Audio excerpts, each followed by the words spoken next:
తను తాను అంచుకున్న జాలక నా యొద్ద నుండి ప్రతి మనుషుని వెలుపలికి పంపివేయుడని బిగ్గరగా చెప్పాను.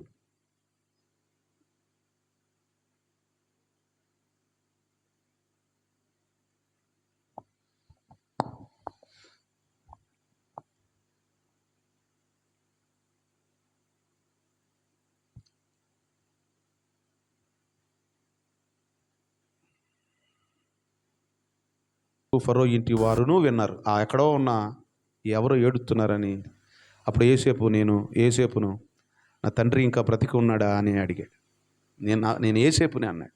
జఫర్నేతు అనే పేరు పెట్టాడు ఐగుప్తు. అతన్ని అట్లాగే పిలుస్తున్నారు, పేరు మారింది. అయితే ఇప్పుడు ఏసేపు అని చెప్పిన తర్వాత వారికి అర్థం కాలేదు. నా తండ్రి ఇంకా ఉన్నాడా, మా నాన్న ఉన్నాడా అని సముఖమందు తొందర చేయలేక ఏం చేయాలో అర్థం కాని పరిస్థితి వాళ్ళకి వచ్చింది. అంతటా ఏసేపు నా దగ్గరికి రండి అని తన సహోదరులు చెప్పినప్పుడు వారు అతని దగ్గరికి వచ్చిరి. అప్పుడు అతడు ఐగుప్తును వెళ్ళినట్లు మీరు అమ్మివేసిన నీ సహోదరుడైన ఏసేపును నేనే, రండి అని అందరిని పిలిచాడు. 10 మందిని. నన్ను ఐగుప్తుకి అమ్మేసినటువంటి వ్యక్తిని నేనే, మీ తమ్ముడిని నేను. అయినను నేను ఇక్కడికి వచ్చుట మీరు నన్ను అమ్మివేసినందుకు దుఃఖపడకండి. అది మీకు సంతాపము పుట్టింపనీయకుడి. ప్రాణరక్షణ కొరకు దేవుడు మీకు ముందుగా నన్ను పంపించాడు. 2 సంవత్సరాల నుండి కరువు దేశంలో ఉంది. సేద్యమైనను కోత అయినను లేని సంవత్సరంలో ఇంకా 5 వచ్చును. మీరు బాధపడద్దు నన్ను పంపించారని. కక్ష తీర్చుకోవట్లేదు ఏసేపు. 2 సంవత్సరాలు అయింది కరువు. 2 సంవత్సరాలకే బాగా ఎండిపోయింది. ఇంకా 5 సంవత్సరాలు ఉంది కఠినమైన కారు. అప్పుడు ఎలా బతుకుతారు? దేవుడు ఈ 70 మందిని, అబ్రహాము సంతానమైన ఈ 70 మందిని, అబ్రహాము కుమారుడు ఇస్సాకు, ఇస్సాకు కుమారుడు యాకోబు కుమారుడు 12 మంది, 12 మందికి పిల్లలు ఒక్కొక్కరికి 10 పిల్లలు పుట్టారు. 70 మంది ఉన్నారు మొత్తం. వీళ్ళందరినీ దేవుడు బిడ్డల్ని పోషించడానికి దేవుడు ముందుగా 5 దేశానికి ఏసేపును పంపించాడు. దేవుడు సంకల్పం వారికి ఆహారం పెట్టడానికి. సింహ పిల్లలైనా కొదువు కలిగి లేమి కలిగి ఉంటాయి, కానీ నా పిల్లలు కొద్దిగా ఆ కాకులతో అయిన ఆహారాన్ని పెట్టగలడు. అందరూ పస్తులున్నా కూడా దేవుని బిడ్డలకి సమృద్ధిగా ఇవ్వగలడు. అట్లా కార్యాలు చేశాడు. ఈ విషయాలన్నీ చెప్పి ప్రాణముతో కాపాడుటకు దేవుడు ముందుగా నన్ను పంపించెను. 8 కాబట్టి దేవుడే కానీ మీరు నన్ను ఇక్కడికి పంపలేదు. ఆయన నన్ను ఫరోకు తండ్రిగాను అతని ఇంటి వారందరికీ ప్రభువుగాను ఐగుప్తు దేశం అంతా మీద ఏలికగా నియమించాడు అని చెప్పాడు. ఫరో రాజు తండ్రిలాగా చూసుకో, ప్రభువుగా ఐగుప్తు దేశానికి. ఆ రోజున ఆయనకు వచ్చిన దర్శనం, ఆయనకు వచ్చిన కళ, పనులన్నీ లేచి నిలబడ్డే నాకు నమస్కారం చేస్తున్నాయి అంటే మీకు దండం పెడతామా, మీకు కొలుస్తామారా అని వెళ్ళి కచ్చబెట్టుకున్నారే, ఆ కళే దరిచింది. సూర్యచంద్ర నక్షత్రాలు కూడా ఆయన నమస్కారం చేస్తున్నాయి అంటారే, తల్లిదండ్రులు అందరూ కూడా నీ దగ్గరికి వస్తారా అని కచ్చబెట్టి గోతులో దోశారే, ఐగుప్తుకు అమ్మేశారే ద్వేషించి.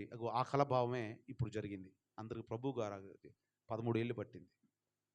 దర్శనం నెరవేరటానికి టెన్షను, సమస్యలు, ఇబ్బందులు ఎన్నో ఉంటాయి. తుదకు ఏం జరిగిద్దో అప్పుడు వరకు ఎదురు చూడాలి. వెంటనే జరగవు. మనం ఒకసారి ప్రార్థన చేశాక దెయ్యం పట్టి వెంటనే పోవాలి.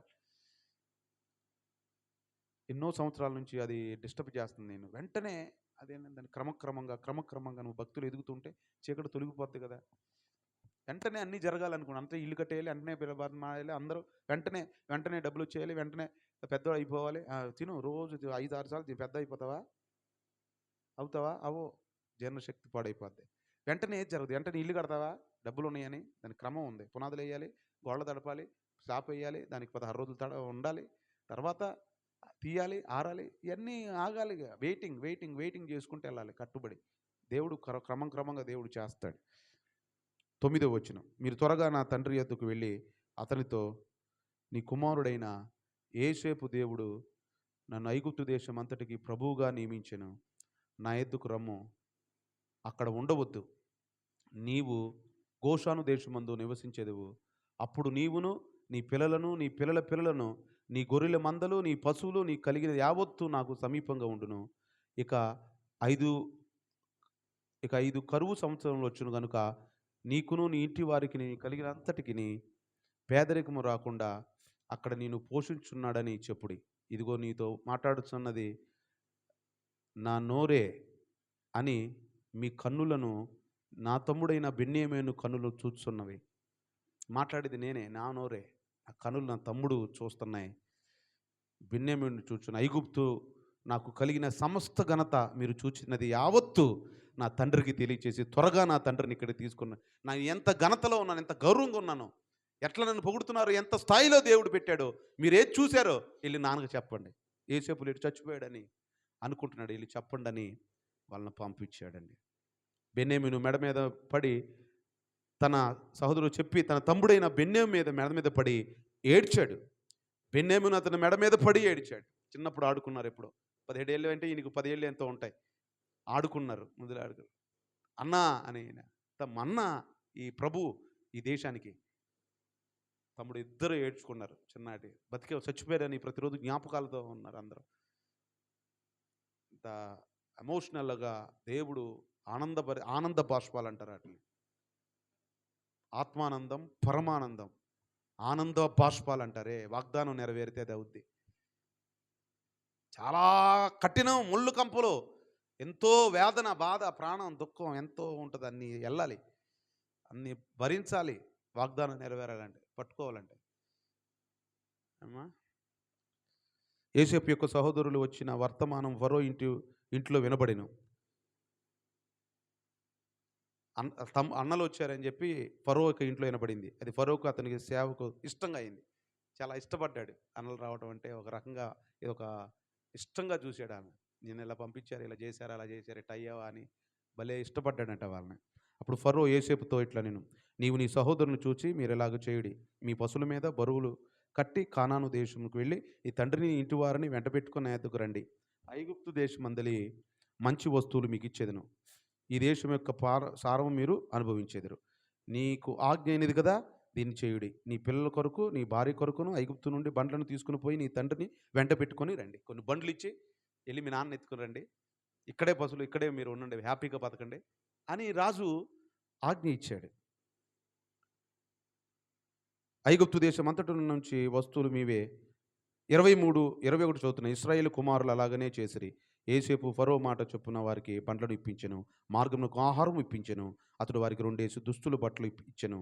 బెన్యామీను 300 తులముల వెండి 5 దుస్తులు బట్టలు ఇచ్చాను. అతడు ఎక్కువ ఇచ్చాడు. అతడు తన తండ్రి నిమిత్తం ఐగుప్తులో ఉన్న మంచి వస్తువులను, మోయిచున్న 10 గాడిదలను, మార్గమును తండ్రి నిమిత్తం ఆహారమును, ఇతర ధాన్యములు, తినుబండరాలు మోయిచున్న 10 ఆడుగాడిదలకు పంపెను. అప్పుడు తన సహోదరులకు సాగనంపి వారు బయలుదేరుచుండగా మార్గమందు కలహపడకూడదు, డబ్బులంటే ఇబ్బంది పడొద్దని హెచ్చరిక చేశాడు. వీళ్ళకి అన్నదమ్ములు గొడవలు ఉంటాయి కదా, చెప్పాడు. వారు ఐగుప్తు దేశంలో బయలుదేరి కానాను దేశంలో తండ్రి అయిన యాకోబు దగ్గరికి వచ్చారు.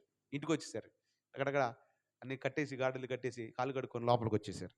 యోసేపు తను బ్రతికున్నాడని, ఐగుప్తు దేశం అంతటినీ ఏలుచున్నాడని అతనికి తెలియచేసిరి. అయితే అతడు వారి మాట నమ్మలేదు గనక, నానా తమ్ముడు బతికే ఉన్నాడు, ఐగుప్తు దేశమంతా తమ్ముడే నాన్న పాలించేది, ఘనత, గర్వకాలు, ఆ రథాలు, ఆ వస్త్రాలు, ఆ బిల్డింగులు, ఎంతమంది పొగుతూ దండం పెడతారు, మహాప్రభు అన్నం పెట్టమని అడుగుతున్నారా, ఎంత ఘనత ఇచ్చాడు, సింహాసనం మీద కూర్చున్నాడు. చెప్తే నమ్మక నిశ్చేష్టుడైపోయాడంట. ఇట్లా స్టాక్ అయిపోయాడు. స్టాచ్యూ అంటే నిశ్చేష్టుడు అని ఉంది చూడు పక్కన, నిశ్చేష్టుడైపోయాడు. ఏం అర్థం కాల. ఇప్పుడు దాకా ఆ పిల్లడు గురించి ఏడ్చిన ఏడుపులు, కన్నీళ్ళు, దుఃఖం, పిల్లలు లేడని ఆ పిల్లల బట్టలు చూసుకొని, ఇల్లు చూసుకొని, ఆ వాడిన వస్తువులు చూసుకొని, 10 మంది చూసినప్పుడు ఆడొక్కడు లేడు. రాహేలు పుట్టినవాడు, ప్రేమపుత్రుడు.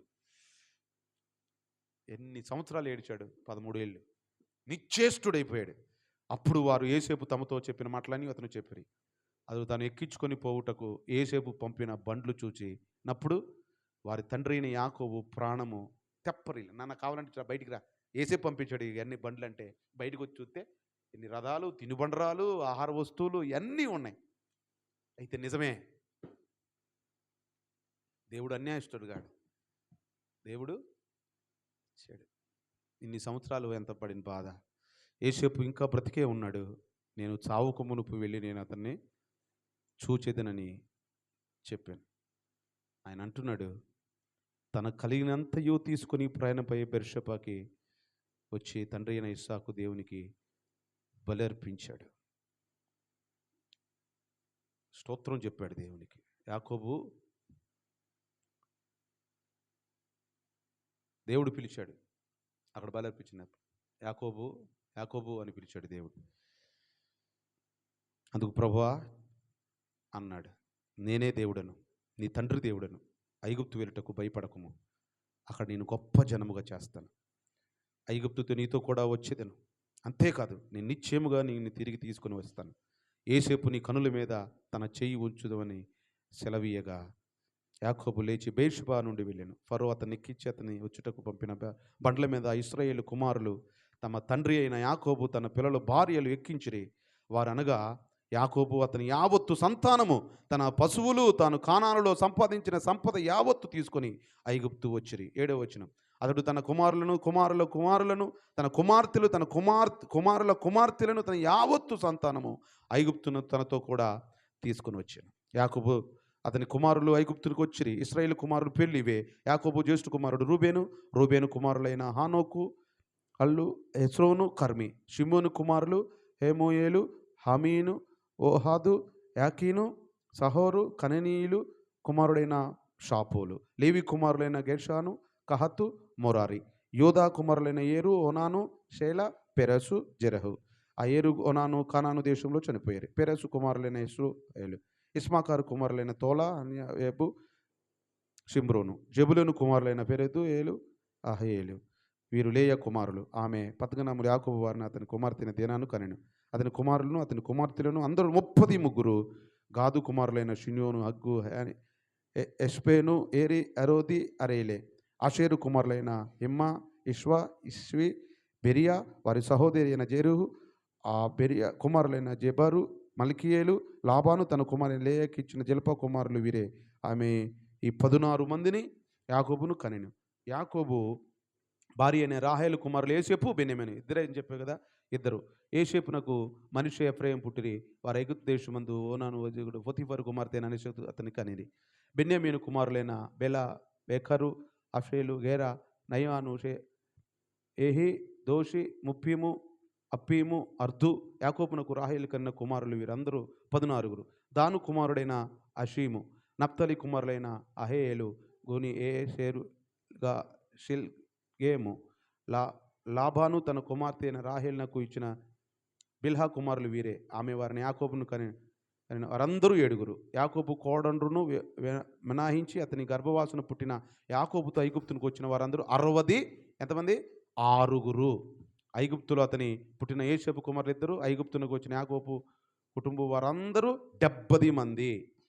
అతడు గోషేను త్రోవ చూపుటకు ఏసేపును ఎత్తుకు తన ముందుగా యోధాను పంపాను. వారు గేషేను దేశము రాగా ఏసేపు తన రథము సిద్ధము చేయించి తన తండ్రి అయిన ఇశ్రాయేలు ఎదుర్కొనుటకు గేషేను వెళ్ళి అతనికి కనబడాను. నాన్న వస్తున్నాడని చెప్పి గుర్రాలతో వచ్చాడు. యోధాను పంపాడు.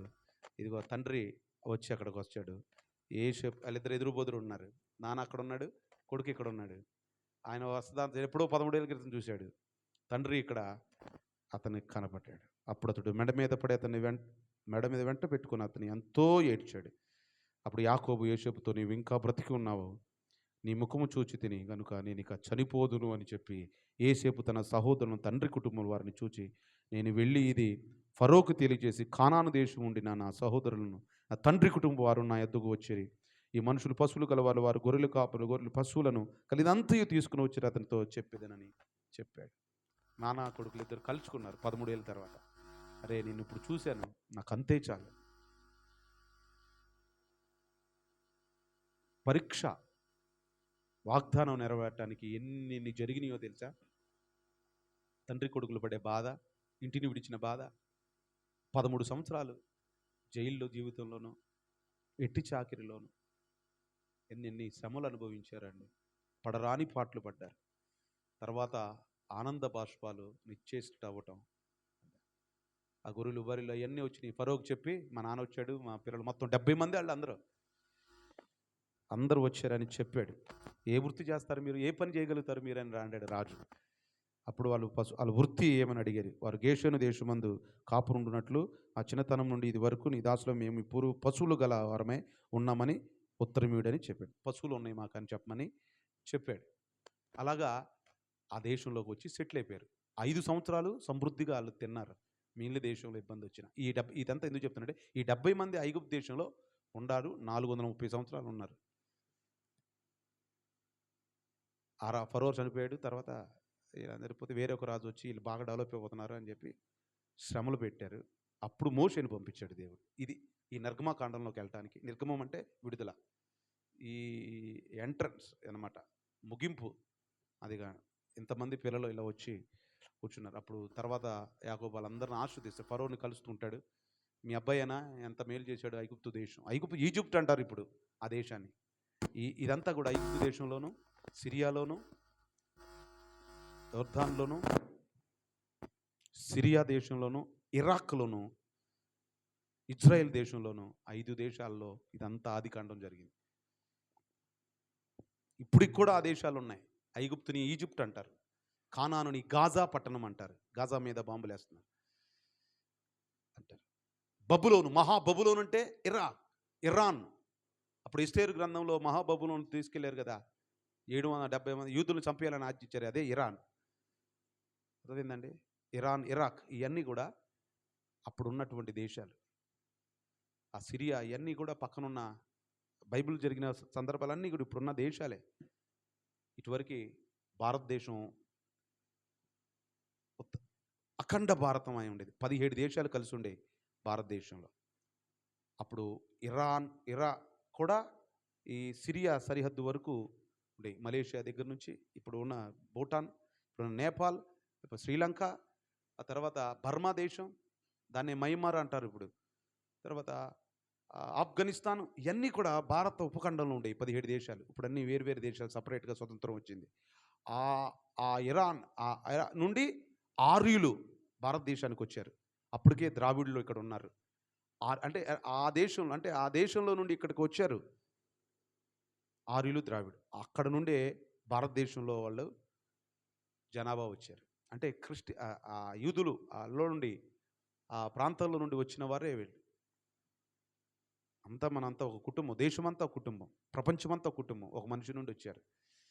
ఇదంతా ఇదే భూమి మీద జరిగింది. ఇప్పటికి కూడా మీకు డౌట్ ఏమైనా ఎవరికైనా ఉంటే 10,000 రూపాయలు టికెట్ చేసుకొని పాస్పోర్టు, వీసా రెడీ చేసుకుంటే ఢిల్లీ వెళ్ళినాక అక్కడ ఆరోగ్యాలు ఇవన్నీ సంబంధించినవి అన్నీ చేస్తారు. అక్కడ ఫ్లైట్ ఎక్కితే 10,000 కిలోమీటర్లు ఎక్కితే కరెక్ట్ 10,000 కిలోమీటర్ దూరంలో మనం ఇజ్రాయెల్ దేశంలో దిగుతాం. ఆ చుట్టుపక్కల ప్రాంతాలన్నీ చూసి రావచ్చు.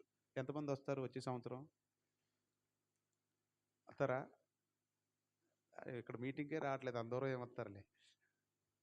అది జరిగిన వాస్తవం. ఇవన్నీ కూడా ఈ దేశం జరిగినాయి. ఇది ఎక్కడో జరిగిన ముసలమ్మ ముచ్చట్లు కాదు, పేదరాశి పెద్దమ్మ కథలు కాదు. ఆ దేశాలు ఇప్పటికీ ఉన్నాయి. ఇప్పుడు కూడా ఇజ్రాయెల్ దేశాన్ని అంతమించడానికి అప్పుడు బబులోను రాజు ఏ విధంగా యూదులు మొత్తాన్ని చంపేయాలని అట్లా ఆజ్ఞ చేశాడు. ఇప్పుడు హమాస్ అని ఇరాన్ దేశం బబులోను. అప్పుడు అదే పగ, ఇప్పుడు అదే పగ. యూదులు ఉండకూడదు, ఇజ్రాయేల్ ఉండకూడదని అట్లా గొడవలు జరుగుతూనే ఉన్నాయి. అంతర్జాతీయ న్యూస్లు మీరు చూడండి. కాబట్టి ప్రియమైన వారలారా, ఇశ్రాయేలు తన ప్రజల్ని ఆయన విడవడు. ఒక్క మాట అన్నాడు. ఆ మాట చెప్పి ఇస్తాను. లూకా సువార్తలో ఒక మాట మీరు వినండి. ఆ మాట విని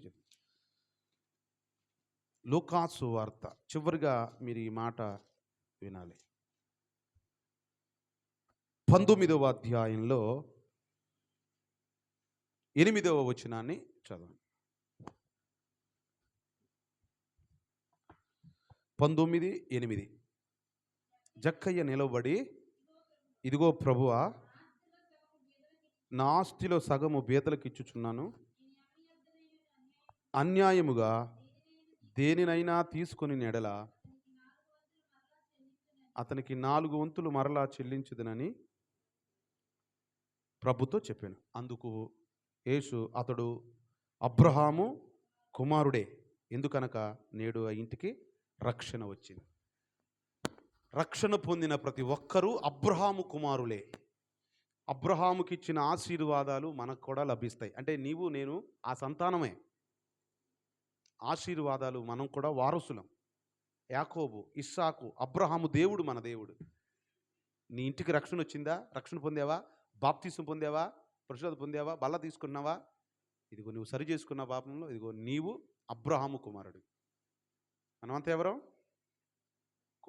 మనం కూడా అబ్రహాము కుమారులం. పాత నిబంధన కొత్త నిబంధనలో ఉన్న మనము అది లింక్ డాక్యుమెంట్ అనమాట కొత్త నిబంధన. ఇదేమో మొదటి డాక్యుమెంట్ పాత నిబంధన ఒరిజినల్ది. లింక్ డాక్యుమెంట్ ఏమో కొత్త నిబంధన. అసలు మొదట డాక్యుమెంట్ ఉండాలి కదా మనకి అసలుది, అది పాత నిబంధన. అది ఉంటేనే మన బంధం ఏంటో మనకు అర్థమైంది. మనం ఏదో హిందూ మతంలో నుండి బయటకు వచ్చి రక్షణ పొంది మారుమూర్చి పొందిన వాళ్ళం కాదు. అనాది సంకల్పం. నీ ద్వారా సమస్త దేశాలు ఆశ్రయించబడతాయి. నీ వంశముల ద్వారా సమస్త దేశాలు, ఇప్పుడున్న అన్ని దేశాలు ఆశ్రయించబడతాయని అప్పుడు దేవుడు అబ్రాహాముకి ఇచ్చిన వాగ్దానం. ఆదికాండం 12:1. ఆదికాండం 12:1. అబ్రహాముకి ఆ రోజు ఇచ్చిన ఆశీర్వాదం ఏంటంటే, యెహోవా నువ్వు లేచి నీ దేశం నుండి నీ బంధువుల యొద్ద నుండి నీ తండ్రి ఇంటి నుండి బయలుదేరి నేను నీకు చూపించు దేశానికి వెళ్ళుము. నేను గొప్ప జనముగా చేసి నిన్ను ఆస్వాదించి నీ నామమును గొప్ప చేయుదును. నీవు ఆశీర్వాదంగా ఉందువు. నేను ఆశ్రయించు వారిని ఆశ్రయించేదను, నేను దూషించు వారిని శపించేదను. భూమి యొక్క సమస్త వంశములు నీ యందు ఆశీర్వదించు. సమస్త వంశములు. తమిళ్, మలయాళం, కన్నడం, తెలుగు, ఉర్దూ, ఒరిస్సా, ఒడియా, తెగ భాషల వంశములు చెందిన వారు అందరూ కూడా ఆశ్రయించబడతారు అని దేవుడు చెప్పాడు. అందరూ మారుతాను. నేను ప్రార్థన చేసినప్పుడు ఆరాధనలో దేవుడు ఒక మాట తెలియపరిచాడు. అదేంటంటే, చాలామంది గొప్ప గొప్ప దేవ సేవకులు ఉన్నారు దేశంలో. ప్రవీణ్ గారు ఉన్నారు, బెల్లంపల్లి ప్రవీణ్. ఎంతమంది వస్తారు? వేల మంది, లక్షలు. గుడారాల పండుగలు ఎంతమంది వస్తారు? లక్షలాది మంది.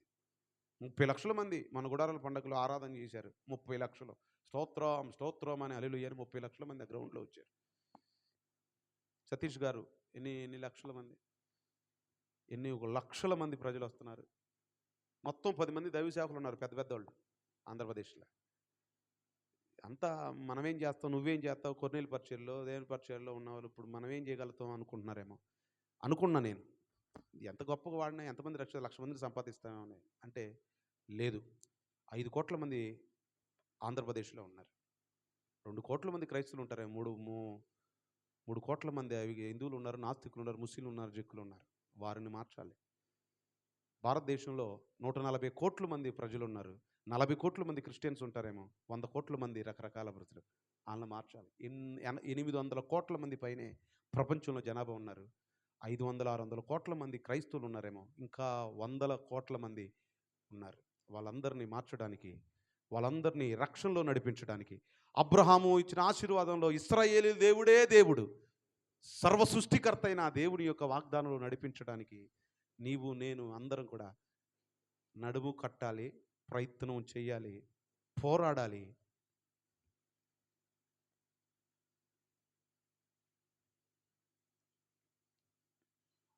చస్తానన్న వాళ్ళకి నేను చెప్పేది, ఊరికే చావడం కాదు, వెళ్ళేటప్పుడు 100 మందిని ప్రభు దగ్గర నడిపించే ఒక ఆత్మీయంగా ఉండాలి. ఊరికే నువ్వు చచ్చిపోతే ఎవరు చూస్తారు? 100 మందిని మార్చాలి. స్తోత్రము కలుగును గాక. హల్లెలూయా. బెల్లంపల్లి ప్రవీణ్ గారు ఎంతమంది తెలుసు? ప్రార్థన చేయించుకున్నారు మీరు ఎవరైనా? ఎప్పుడు మీటింగ్లో ప్రార్థన చేయించుకున్నారా? దగ్గరుండి ప్రార్థన చేసుకున్నారా? ఎవరైనా ప్రార్థన చేయించుకుంటారా? తీసుకెళ్తా? నిజమా కాదా? అసలే మన మీటింగ్కి వెళ్ళినందుకే చాలా గొడవలు. ఇంకా గొడవలు వస్తాయని ముందు నుంచి చెప్పే, చాలా సమస్యలు వస్తాయి. కొర్నేలు పరిచర్య మామూలుది కాదు. జీవితం టర్న్ అయిపోయేది. ఇది చాలా పోరాటాలు ఉంటాయి. నేను లక్షల దెయ్యాలతో పోరాడుతున్నా, మీరు కూడా కొన్ని వేల దెయ్యాలతో పోరాడాల్సి వస్తాయి. చాలా సమస్యలు ఉంటాయి. మొదటి నుంచి చెప్తున్నా, చాలా పోరాటాలు చేయాల్సి వస్తుంది మీరని. చాలా జరుగుతాయి. ఎందుకంటే ఈ కొర్నేలు పరిచర్యతో ఇక నేను ఈ ఉపవాస ప్రార్థనలు, ఈ 100 రోజుల ప్రార్థనలు ఇక ఉండవు. నాకు ఆపేసినట్టే. ఎందుకంటే సక్సెస్ అయిపోద్ది. ఇక వారానికి 1-2 సార్లు కనపడతాం మీకు, అంతే. ఫస్ట్ చెప్పాను అదే. తర్వాత పరిచర్య విస్తృతం అయిపోద్ది. ఇదే లాస్ట్. ఈ సంవత్సరం ఈ 2 నెలలు కష్టపడితే చాలు. ఇక మీరు గురువారం నాడు ప్రార్థనా టీములకి వీటికి భారంగా, అబ్బో కష్టమైన, అంత సులువు అయిపోద్ది. అంత దీవెన ఆశీర్వాదం కమ్ముకుంటుంది మేఘాల్లాగా. ఈ 2 నెలలే. తర్వాత అసలు మీకు కనపడితే ఒట్టు. శనివారం మీరు కనపడరు, నేను కనపడను. ఎప్పుడు ప్రార్థన చేయించుకోవడానికి వెళ్తా. అప్పుడు మీరు ఎదుగుతురు కానీ నేను దొరకను. నేను దొరికేది కాదు. అసలు మీరు ఆత్మ తీవ్రత 2 నెలల్లో కష్టపడి చాలా పోరాటాలు ఉంటాయి కొర్నేలి పరిచర్యలో. 12వ తారీఖు టీం ఎవరు? 12వ తారీఖు పాస్టర్ గారు ఫోన్ చేశారు. 12వ తారీఖుది 15వ తారీఖుకి మార్చారు. అంటే మంగళవారం జరగాల్సింది 15వ తారీఖున జరిగింది అని చెప్పారు. కాబట్టి అది 15గా మనం మార్చుకుందాం. శుక్రవారానికి 29వ తారీఖు జరిగింది, 5వ తారీఖు జరిగింది, 15వ తారీఖు జరిగింది. 12వ తారీఖున జాషువా గారు బెల్లంపల్లి ప్రవీణ్ గారిని పిలుస్తున్నారు మీటింగ్కి. మొన్న టిజో మ్యాథ్యూస్ గారు వచ్చారు కదా, అట్లాగే బెల్లంపల్లి ప్రవీణ్ గారు, సురేష్ గారు వస్తారు. అందరినీ రమ్మన్నారు. వస్తారు. అప్పుడు ఎంతమందితో ప్రార్థన చేపిస్తున్నాను చూసారు మిమ్మల్ని. టిజో గారు మ్యాథ్యూస్ వాక్యాలు ఎంత గొప్ప గొప్ప సేవకులు. టిజో మ్యాథ్యూస్ గారు, జాషువా గారు, టిజో మ్యాథ్యూస్ గారు, బెల్లంపల్లి ప్రవీణ్. ఆ ముందు వరుసలో కూర్చుంటాం దగ్గర ప్రార్థన. ఆ 12వ తారీఖున అది జరుగుతుంది.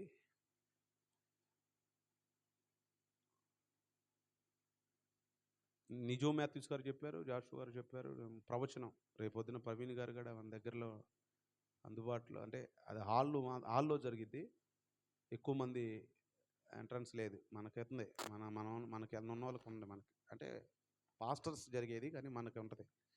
కొర్నేలి పరిచర్యలు వీళ్ళందరూ మాత్రం 10 మంది యూత్ మాత్రం వెళ్తాం. వరుసలో కూర్చుంటాం.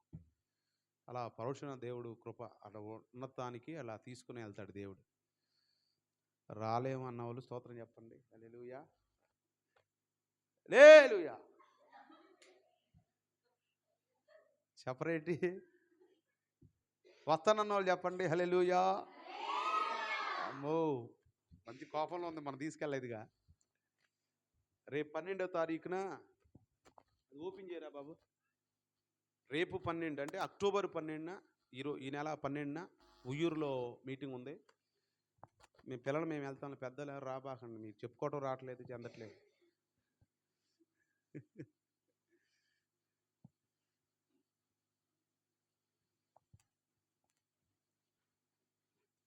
అక్కడ కుర్చీ వేసుకుని కూర్చోమ్మా.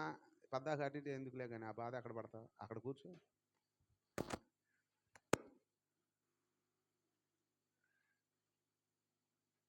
జాషువా గారు హైదరాబాద్లో చదువుకునేటప్పుడు ప్రవీణ్ గారు ప్రవచనం చేశారు జాషువా గారికి. ఆయన అభిషేకించారు జాషువా గారిని, బెల్లంపల్లి ప్రవీణ్ గారు. కాబట్టి నేను కూడా 2012లో ఎట్లా